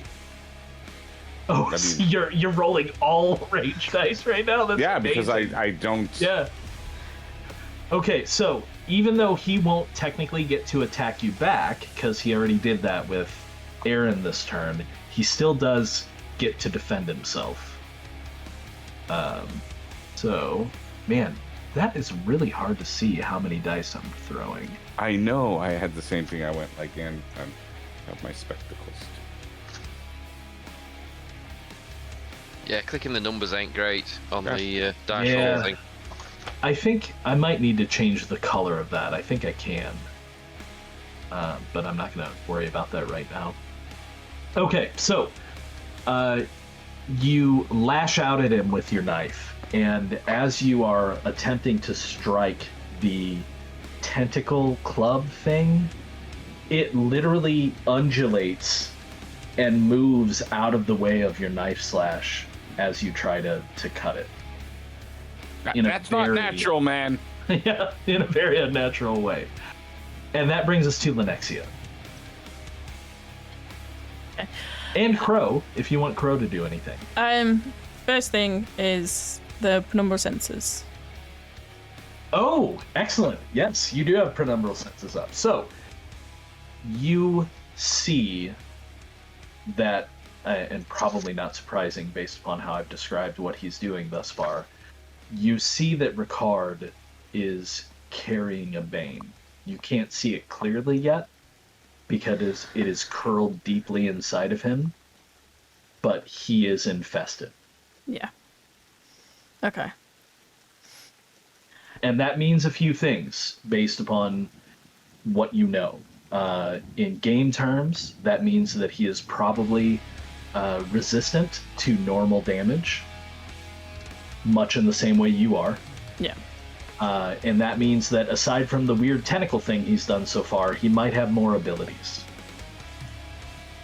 Okay. So I'm trying to think. Like I'm going to be pissed off at this. I think my initial thought was I'm going to run out, and because Aaron said danger, I would instantly shift. Sure. But it's still on this turn, so it's still going to cause that 2-die penalty. Yeah. On whatever you do. The thing is, I think in my initial default is to shift into lupus, but seeing the situation, I would want to shift into something else. Yeah, that's fine. So I think I would set off running. I want to end up in Hispo, and essentially just charge at him and collide. Out of curiosity, as you shift into Hispo, are you going to bother to take advantage of the Howling at the Moon? Since the moon is out? Yeah, because I was thinking Howling at the Moon is essentially a free action. Yeah, I think that's something I would do because it's like changing to lupus to assess the danger. Then something's like it's gone even more because it's howl. I would howl and just basically to try and is to draw attention and basically a little bit like as just screaming get away because like obviously when you come out he's hovering over Fenton, over Erin and it's like just get away, stop kind of thing. So then that's starting lupus, howl, end up in hispo, and just run and charge and like just charge him out the way. That's the idea. Okay, so what do I get for the moon? Gain a rage point for howling at the moon.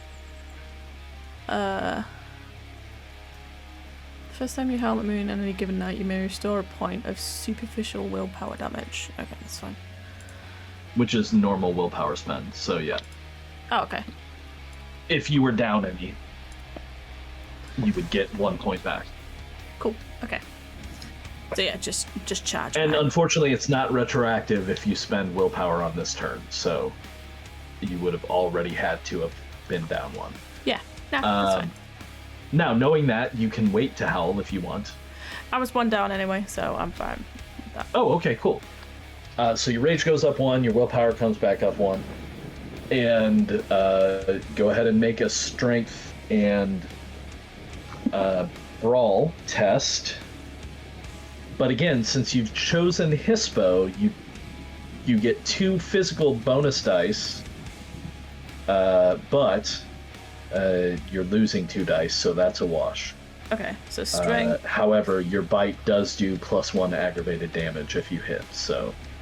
So strength and brawl.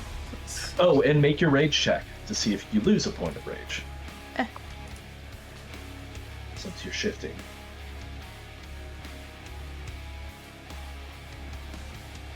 You do not. Nice.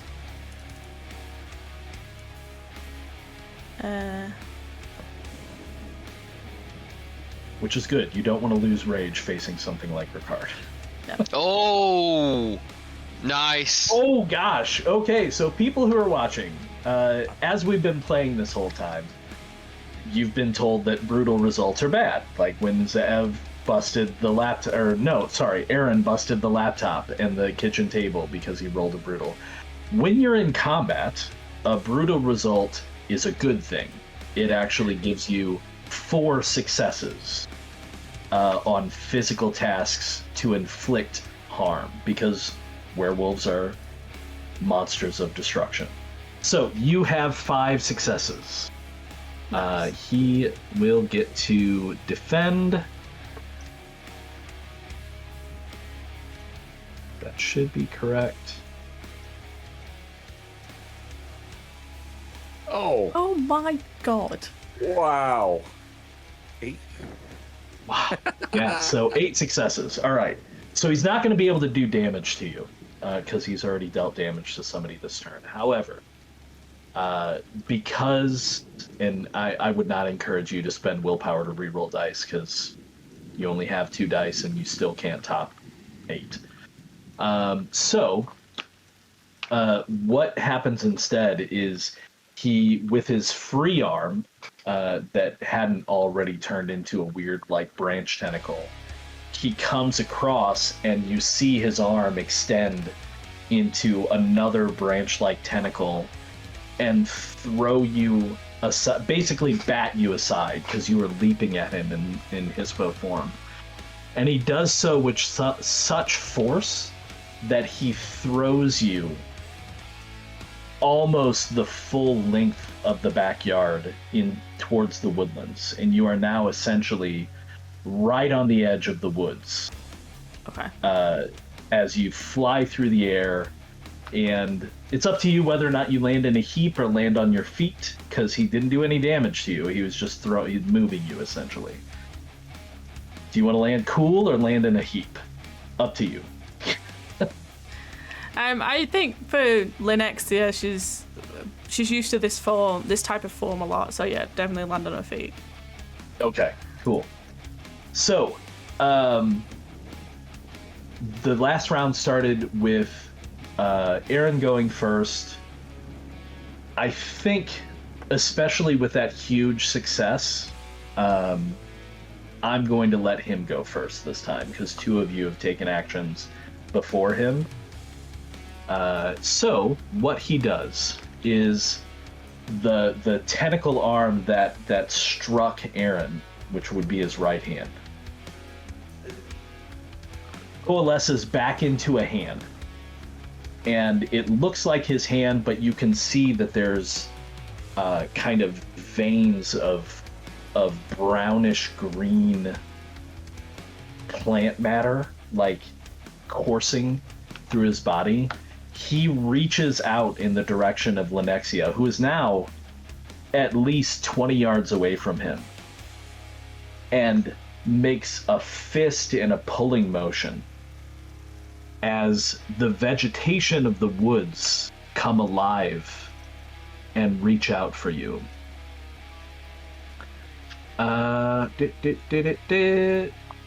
Wait. You mean the vines? Yeah, the vines, essentially. Yeah, there it is. Okay, so... Yep. I don't have to make a roll, I don't think. Yeah, subject to a grapple attack. Oh, I do make a roll. Okay. So, let's make that roll. And you will get to roll... Oh, yeah, I forgot to tell you. As you come outside, you notice the storm has gotten worse. And now the lightning sounds like it's almost on top of you as the 3 of you are facing off against Ricard in this sudden rainstorm. Agents, remember to remove your shoes before heading back into Von Gelder's home. Right. So, Lenexia is going to need to make a athletics strength, or athletics dexterity or strength brawl check to avoid the being grappled by these vines. Totally up to you which one you do. Strength roll. So it's... No, you're gonna have to beat it too. Come on.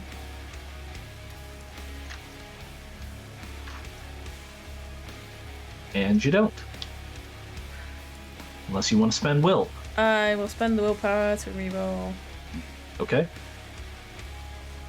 So I can roll just the 2? 1 red and 2 green. Oh, so it's still 3. 1 red and 2 green. You roll 3, so you got to re-roll that rage die too. But keep in mind, like, that will help you if you roll a brutal. You don't, but you do get 2, which is a tie. So I'm going to say that you are not restrained this round. So that's his action. What's everybody going to do? I know what I'm going to do. Go ahead, do it. Okay, I shall stand up. I shall wipe Also, keep in mind that although that was his action, he has not dealt damage this turn, so he does get to fight back on the first person attacking him. Yeah, so I will or stand on up. anybody I choose, actually. So he doesn't have to fight back against you if you're attacking him first. Yeah. Yeah, so stand up, I'll wipe my mouth, my sort of sleeve across my mouth and just like throw a load of blood on the floor. I'll initiate the change to Krynos form and I just shout, "Get off her, you motherfucker!" as I change. Nice. So roll your check die.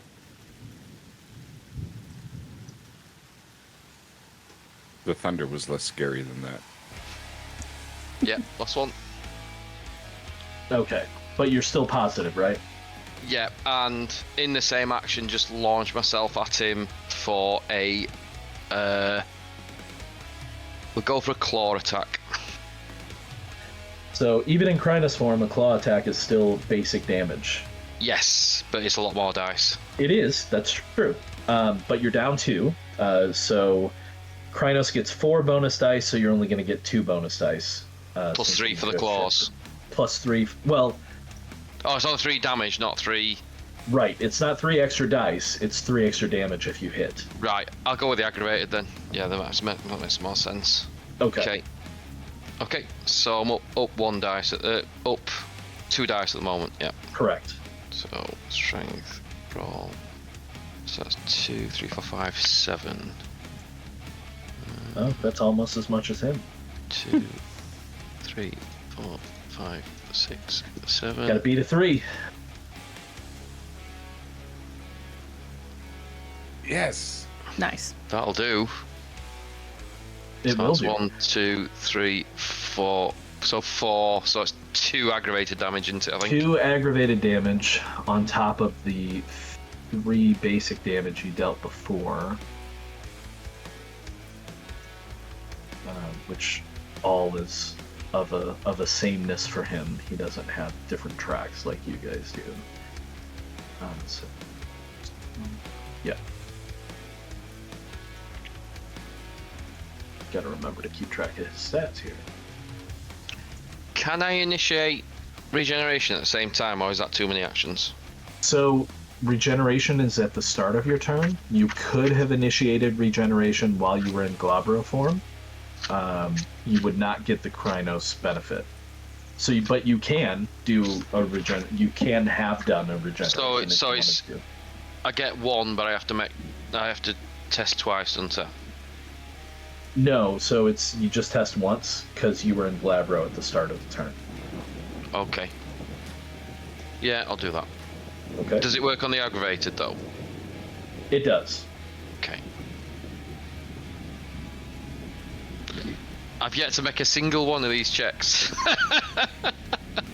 So that's me down to 1 rage. Oh no. But I still get the point back, don't I think?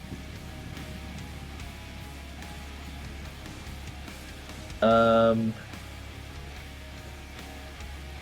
trying to determine. Why don't you look for that real quick to make sure? But Yeah. Assume you get 1 point back right now. I think you get it back regardless, but you lose the rage. But I'll check. Mm-hmm. Okay, so he, well, as you leap forward and bite him, he tries to fend you off unsuccessfully as your jaws manage to find a sweet purchase on his collarbone. I don't know, what were you going for? I may have made a mistake here. Regenerating Okay. aggravated damage is 2 rage checks. So I need to do another okay. dice. This could go horribly wrong. Good. Let's You see. can do it. And it has. Be angry. Oh. Oh no, you've lost the wolf. Yeah. Okay, no, that's Good great. for you. So we did that retroactively, right? Because you already had done your attack roll in Krynos form. Yeah. Why don't we ignore that for this round? And And I you drop can out decide- at the end of that attack. No. What I'm saying is you don't regenerate. Okay. You just went into Krynos form and attacked. Next round we can try to do regeneration if you want. So you're back up to 2 rage. Okay. If you're happy with that. And you didn't regenerate. Yeah, that's fine. I don't want you to lose your Krynos attack that you got off on him because it was good. No worries. 2 points of aggravated damage, folks, for folks watching is not anything to shake a stick at. I know it doesn't seem like a lot, but it can be a lot. And it was definitely punishing. So you clamp down on him and you taste just decay and rot. And as you rip chunks of his flesh away from his collarbone, the others can see that it's not blood that pours out of his wound, but kind of a weird mixture of sap and ashes. Nice. Who's next? Well, if you want to get sap from a tree, you gotta pierce it. I love how Okay, Jake. we're these big wolves and you're just coming out with a big knife going, "Ah." You're under arrest. Go ahead. Make your roll. All right. I'm gonna make you shift. Was he trying to attack we'll see me, what by the way, happens. Brian? You know, when I attacked him, was he trying to attack me back? No, he was trying to just fend you defending. off. Okay.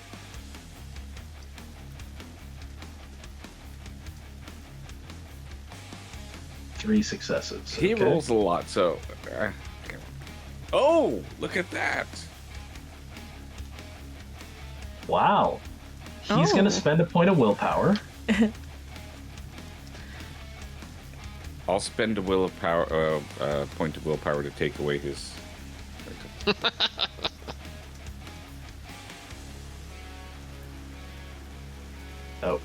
Oh, I've clicked too many times. My biggest help here is that I'm making him consume resources.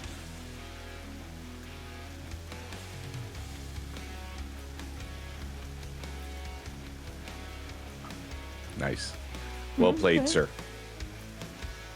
Okay, so 3 versus 3. He's the defender. He wins ties. Yeah.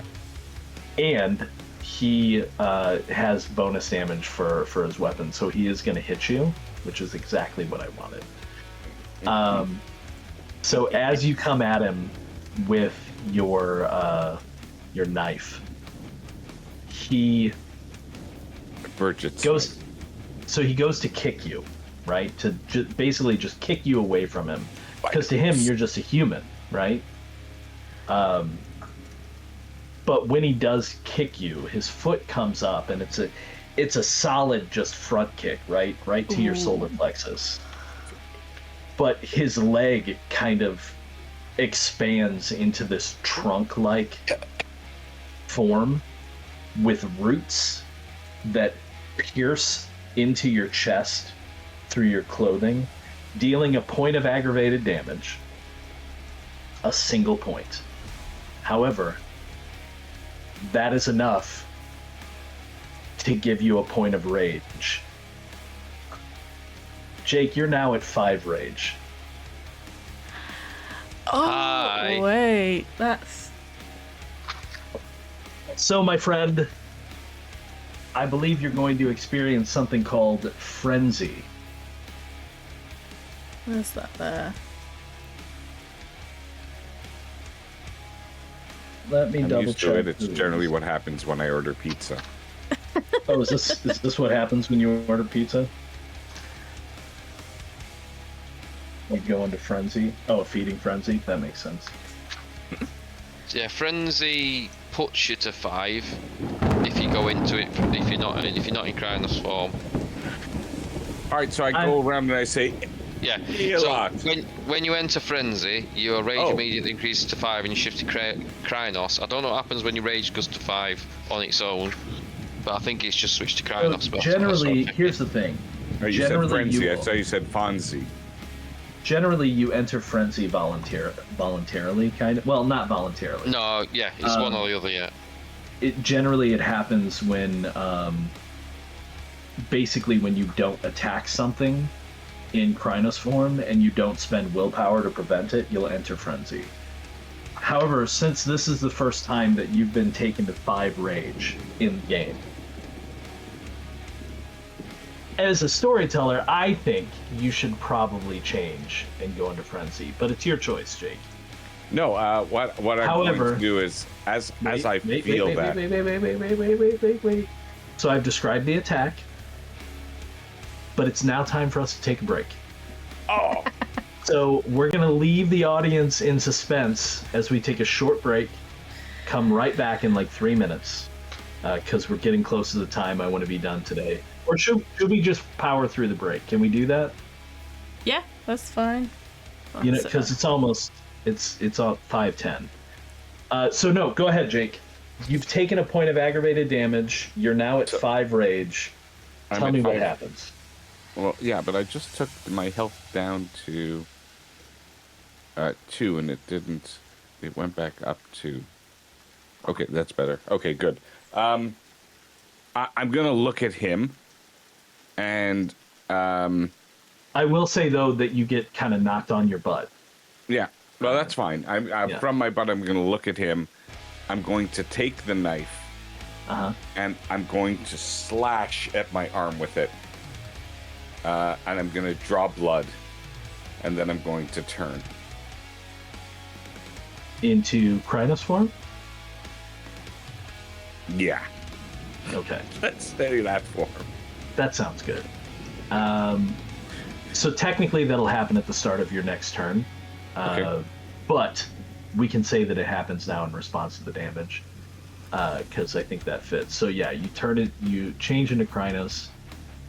I'm gonna let it happen now anyway, so you can do a regenerate at the beginning of your next turn if you want to as well. Because I don't know what your health is, but aggravated damage sucks. So yeah, that brings us to Lenexia. Oh, go ahead. Why don't Jake. you tell me what aggravated damage does then, so I can reflect it appropriately on my. It's hard to heal. Okay. You don't regenerate it easily, and Okay, you're not resistant to it. Now you wouldn't have been in human form anyway, but if you're in a wolf form, not lupus form. If you're in Glabro, Hispo, or Krynos, and you take normal damage, you half it first, round down, and then that's how much normal damage you take. Right. But aggravated damage is just the full amount, no matter what. The equivalent for humans is if you're in a punch-up, that's normal damage. But if somebody attacks you with a knife or a gun, that's aggravated because it rips into you and things. So the werewolves are just a step above that, where normal guns is that the check off, but supernatural damage or silver or fire becomes aggravated. Yeah. Right. Okay. Like if you're in human form and you get shot, it's still aggravated. Yeah. But the more you know. Right. But if you're in Glabro form, Hispo, or Krynos and you get shot, it's not, unless it's silver. So yeah, it is Lenexia's turn. Okay, yeah, so shake off the vines, and I'll see what's just happened, that especially like the attack to Zev. So I'm just gonna do the same again, essentially full sprint, but as I'm running, I'm gonna shout for Crow, and ask, like, just say distract. So okay, Crow generally just like distracts line of sight kind of thing to get in his face, but hopefully like away enough so he doesn't actually get hurt. He'll still be in danger if I decide to attack him, but that will give you a bonus die as if somebody is helping you, right? Yeah. So I'm just trying to throw my full weight at him, and my main goal is to try and get him on the ground, so it's easy. It's like an easier target, but like try and jump, grab hold of him and pull down. Sure.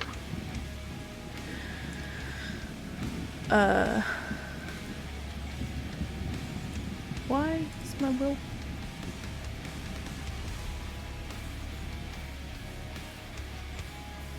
Huh? What's happening? Now my rage went back down to 1, and my willpower went back down to 3, but I thought I only spent 1. Yeah, no, it did that for me too. Something happened. I think there's an update that gets applied Friday nights that causes this sometimes. I just had to adjust mine too. Interesting. Well, yeah, make whatever adjustments you need to. Yeah, that's just happened. Quick question with the aggravated health damage though. Yep. Does it heal over time? A long time, yes. Okay. Because I have damage from the last fight, so. Right. Without supernatural regeneration, aggravated damage can take weeks to heal. Okay. That's fine. Whereas normal damage can take like a night's rest. That's fine. Then yeah, I just wanted to double check.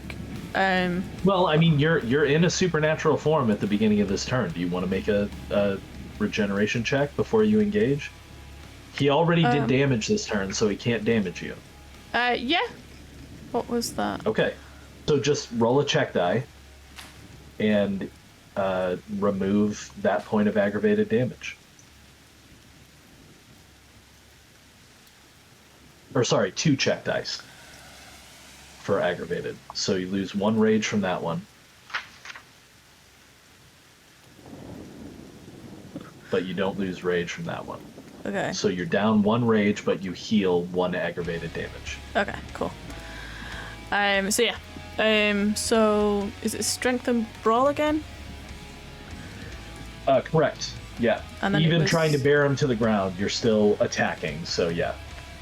And it was +2 because of his spell. Uh-huh. And then +1 for Crow? Correct, yes. So that's... okay. 8. And I'm on Do 1 it. rage. He defends. 4, 5, 6, 7, 8.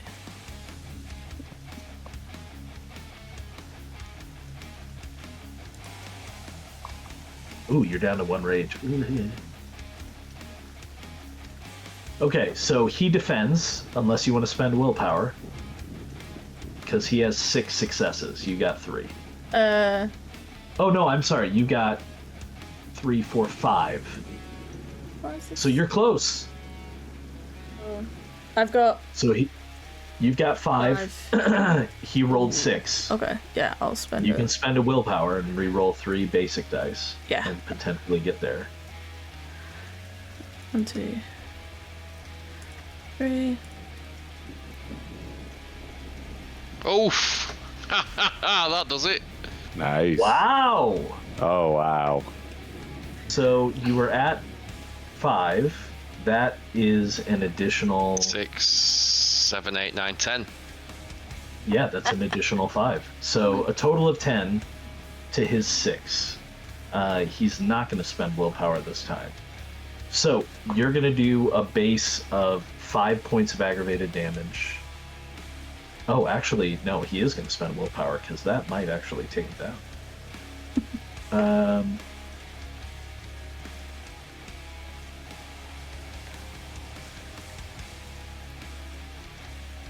Point of willpower. Do I have the dice for him to roll?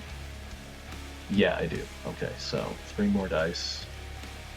Boy, he can't get there, but he can't beat you. You're going to hit him, but we'll just see by how much. Oh, I need 1 more. 6, 7, 8. Ooh, if this next one is a crit, he might do it. 9. It's not 9. Okay, so you hit him for 2 points of aggravated damage. Nice. Describe to me how you bear him down to the ground. So it's gonna be like this. I'm charging up. Crow is just essentially swooping through the line of sight.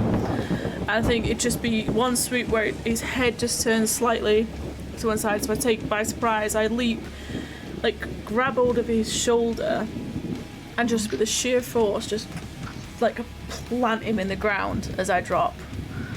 Nice. So, as you bear him down to the ground, he grunts in pain. And while you've got him down, I mean, you're not technically holding him down because you didn't do that kind of, you attacked him. You didn't do it like a grapple. But as you release and prepare to attack again, you notice that as he stands up, he puts his hands down to push himself up, and his hands kind of sink into the earth a little bit, and these tendrils come out of his hands and forearms and out of his legs through his pants into the ground as he stands up. And you notice that the grass and the flowers, some of the ivy on the side of the house, they all start to wither and die. And you, since you have penumbral senses up, can hear the shrieks of dying spirits as energy flows from the surrounding greenery into him. And you can see the gash in his collarbone from both you and Aaron on both sides start to seal up as these vegetal tendrils reach out and close the wounds on his body. And that is his turn. I think seeing that, I would just scream at wolf form, and I would just scream at, just yell at him, just like stop it. Because obviously I can hear the screams. It's like it's just getting to me, so I just try and scream, stop it, and yeah, just fuck him up. Okay, go for it again. Yeah, literally just gonna lunge at his face. Well, Just- let me be clear. Is everybody going to attack singly, or does anybody want to assist? Well, are we? How close are we all actually? Pretty We've got. close. I think I'm going to take that back. We have 2 of you in Krynos form and 1 still in Hispo. You're all going to attack individually. Krynos don't assist each other; they attack. So I take that back. However, is Crow still assisting you? No, I think And like, okay. he's too close. I wouldn't want to get him caught, especially want- after screaming, it's like stop it and just. Is that Wow. enough to make you shift into Krynos form?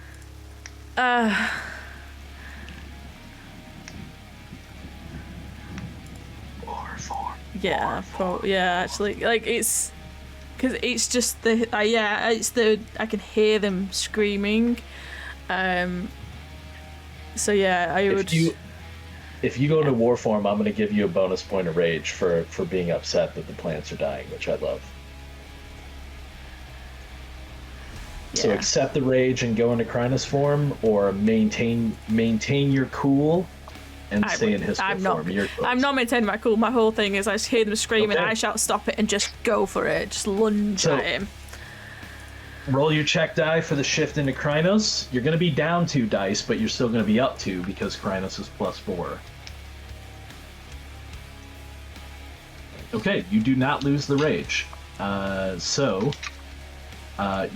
make your strength brawl +2 for Krynos this round. Next round it'll be +4. 3, 4, 5, 7.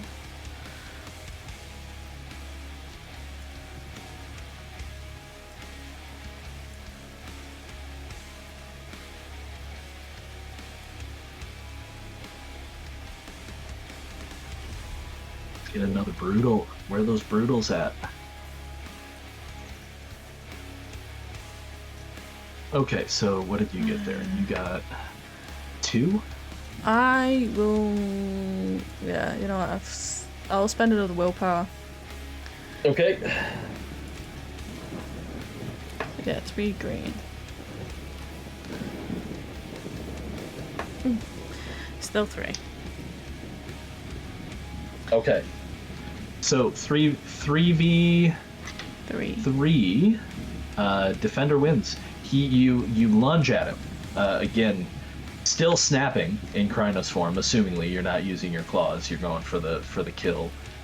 And he steps to the side and just pushes you to the ground, and you stumble and fall past him. Doesn't do any damage to you, but takes you off balance. Who's next? Oh, as soon as I see that, I'm like, in my head, I'm raging, and I'm like, don't make me angry! You won't like me when I'm angry! That And sounds I like will- howling at the moon, so technically you would gain another rage point, but you can't have more than 5. So, You lose a point of willpower if you do that. oh, excellent. I love it. All right. So lose a I'm point of down. willpower. One It's, willpower. I think it might even be aggravated willpower. Okay. If you gain a point of rage while you're already at 5, Yep. oh, that's I've just been doing. I've just glossed been. over completely. I've been trying to figure out the frenzy versus rage thing. Oh well, Yeah. I don't think we decided he's actually in frenzy. He just went into Yeah. Krynos. Yeah, but if you're over 5 rage, it's that point of going over 5 that gives you willpower damage. Okay, Yeah. Oh wow. I accept it. I'll take it. Um, So, yeah, go ahead. Oh, first things first, Jake. Do you want to regenerate? Yeah, this I'm might gonna affect regenerate things. if possible. Okay, so roll a check die. Sorry, you have aggravated damage. Roll 2 check dice. Okay, regular or black? The black dice. Roll two Black of them. 1, 2. Okay, good. Because I have regular and aggravated. I have both types of damage. Right.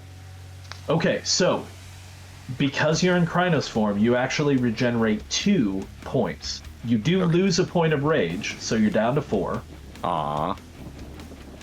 But you regenerate 2 points, one of which can be aggravated. Oh, okay. Oh, that's good. All right. So now I just have regular damage. There you go. So now you say what you were saying, but since you're in Krynos form, you're essentially howling.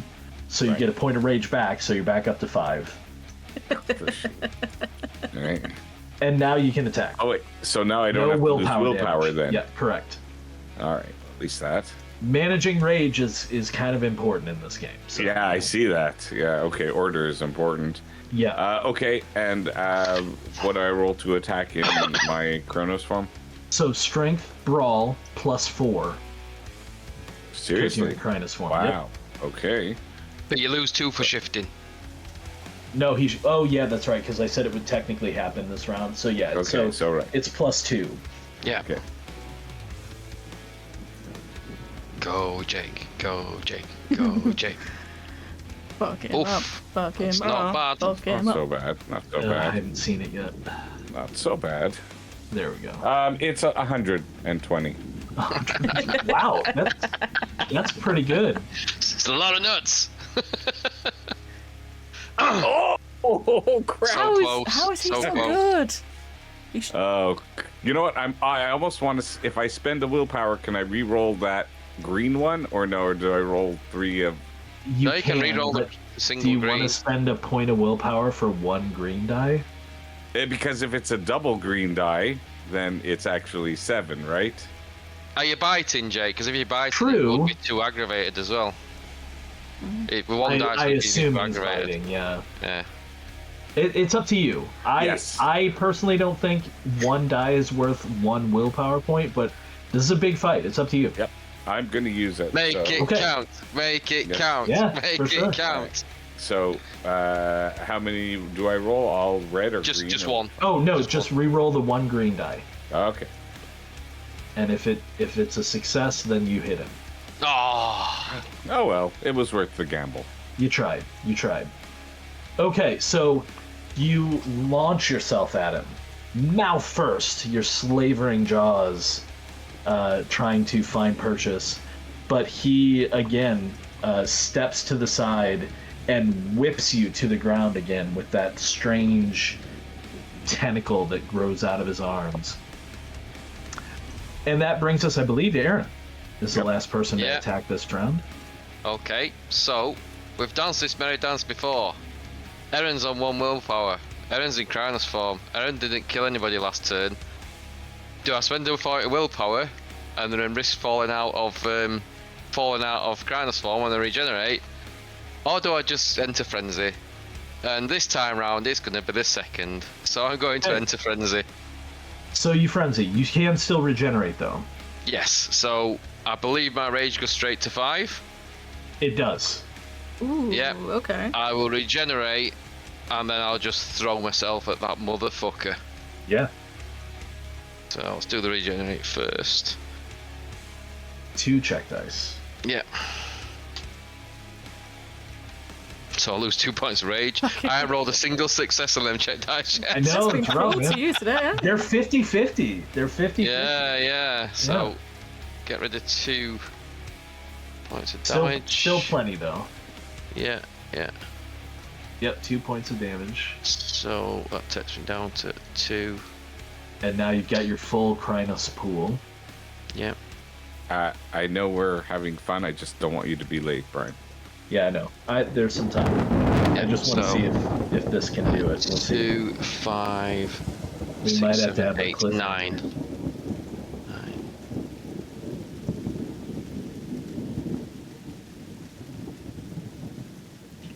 There we go. 5. Whooshka. Aw. Oh. Ooh. 6. Okay, so 6 points of not 6 points of damage. Sorry, that would be way too much. So Two he got a aggravated. total of 5, 2 aggravated damage. I can't re-roll because I'm in frenzy. You Right. can't spend willpower. So I think what we're gonna do, because we are at that time limit for me, I think he's going. You managed to bite him, and again, you hurt him, and he screams in pain this time, and also a bit of frustration. And then he breaks and runs. Aw.